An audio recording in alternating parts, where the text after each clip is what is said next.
Et l'invité d'Europe Soir, Olivier, c'est un spécialiste de la Russie en général et de Vladimir Poutine en particulier. Bonsoir Pierre Laurin. Bonsoir. Journaliste, écrivain, vous ne faites pas vraiment partie de ceux pour qui Vladimir Poutine est le diable, le méchant qui serait en train d'essayer d'annexer l'Ukraine. On peut dire ça comme ça pour vous présenter ? Oui, on peut dire ça comme ça, oui. Vous trouvez qu'on a une vision un peu manichéenne en général de ce qui se passe en Ukraine ? Je crois qu'on ne fait pas suffisamment attention à la réalité du terrain. Par exemple, on présente les pro-russes comme une minorité, alors que c'est tout de même eux qui ont gagné les dernières élections.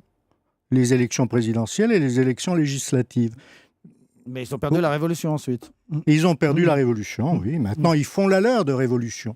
Alors, pour revenir à l'actualité du jour, ce sont donc ces sanctions anti-Poutine décidées par les Européens et les Américains, annoncées conjointement aujourd'hui. Alors, on a une liste de noms élargie, noms de responsables russes et ukrainiens qui vont voir leurs avoirs gelés, qui n'auront plus de visa. Les États-Unis ont aussi décidé, c'est nouveau, de sanctionner une quinzaine d'entreprises. Est-ce que tout cela va gêner Vladimir Poutine ? Sur les marges, oui, peut-être. Ça va le gêner... Mais il n'y a rien de vraiment irrémédiable là-dedans. Il y a des choses, certains auront plus de difficultés à voyager, certains avoirs vont être gelés, mais pour des personnes qui n'ont peut-être pas réellement besoin de ces avoirs. Je crois que là, on est dans la démonstration, mais dans la démonstration d'une sorte de vacuité de l'action politique. C'est-à-dire là, les États-Unis et l'Union européenne se comportent un peu comme les parents outrés de trouver la chambre de leur gosse sans dessus-dessous et qui disent « tu seras privé de dessert ». C'est un peu ça et c'est un peu ridicule. Et ça ne va pas très loin encore. Non. Alors, que veut vraiment Vladimir Poutine aujourd'hui en Ukraine ? Il veut annexer l'Est russophone ou pas ? Non, il ne veut pas annexer l'Est russophone. Ce qu'il veut, c'est une fédéralisation de l'Ukraine. C'est-à-dire que l'Est russophone et l'Ouest ukrainophone vivent en bonne harmonie, mais qu'ils n'empiètent pas les uns sur les autres, comme ça a été le cas depuis les 10 dernières années, où il n'y avait pas de majorité stable, où chaque fois qu'il y avait un pouvoir qui ne convenait pas aux uns ou aux autres, il était renversé soit par le Parlement, soit par la rue, et donc on était dans une situation depuis 2005 qui était profondément instable.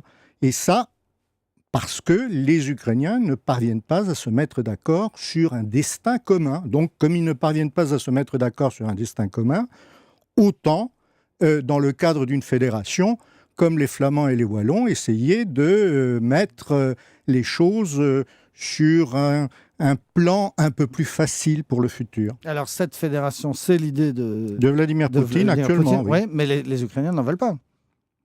Attention, les Ukrainiens, ceux qui défendent le gouvernement provisoire actuel, ceux-là, ils n'en veulent pas. Les habitants de l'Est de l'Ukraine, ils sont visiblement favorables.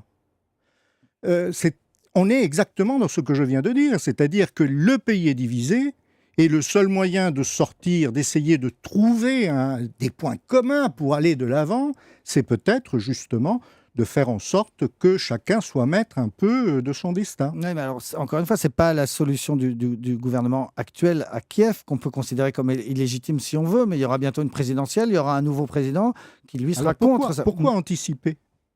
Pourquoi anticiper sur le résultat de la présidentielle ? Pourquoi dire le futur président, il sera contre le fédéralisme ?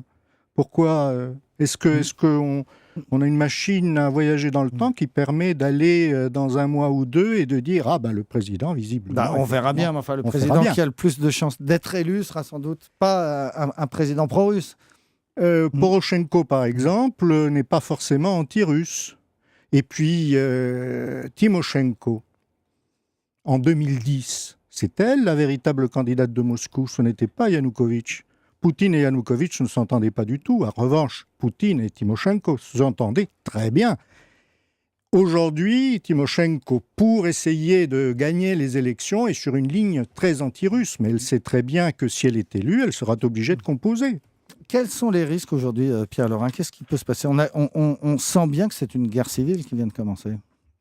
Pas forcément. Vous savez, les apparences sont souvent trompeuses et ce n'est pas forcément une guerre civile. Ce qu'il faut, c'est faire baisser la tension. Alors, ce qui est très surprenant, c'est que... On a essayé à Genève, on a essayé. Justement, mais pourquoi on n'applique pas les accords de Genève ? pourquoi, par exemple, les partisans du gouvernement, les forces du gouvernement provisoire poursuivent une offensive qu'ils devaient arrêter d'après les accords de Genève. Pourquoi il n'y a pas de sanctions contre eux, alors qu'il y a des sanctions contre la Russie qui, de son côté, depuis les accords de Genève, n'a pas fait grand-chose, à part des manœuvres sur son territoire. Vous êtes sûr que les Russes, par exemple, n'arment pas, n'aident pas les milices pro-russes en ce moment dans l'est de l'Ukraine ? Et la question n'est pas d'armer ou de ne pas armer. La question, c'est qu'aujourd'hui, Sliaviansk est encerclé par les forces ukrainiennes avec 15 000 hommes, des blindés, de l'artillerie, etc.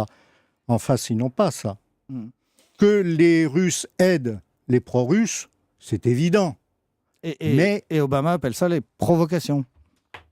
Les provocations, je crois que si vous faites le compte des morts depuis les accords de Genève, vous verrez que la plupart des morts, ce sont des pro-russes, ce ne sont pas des soldats ukrainiens. Ouais, mais ce ne sont pas non plus des soldats ukrainiens qui ont pris en otage, par exemple, une dizaine d'observateurs de l'OSCE.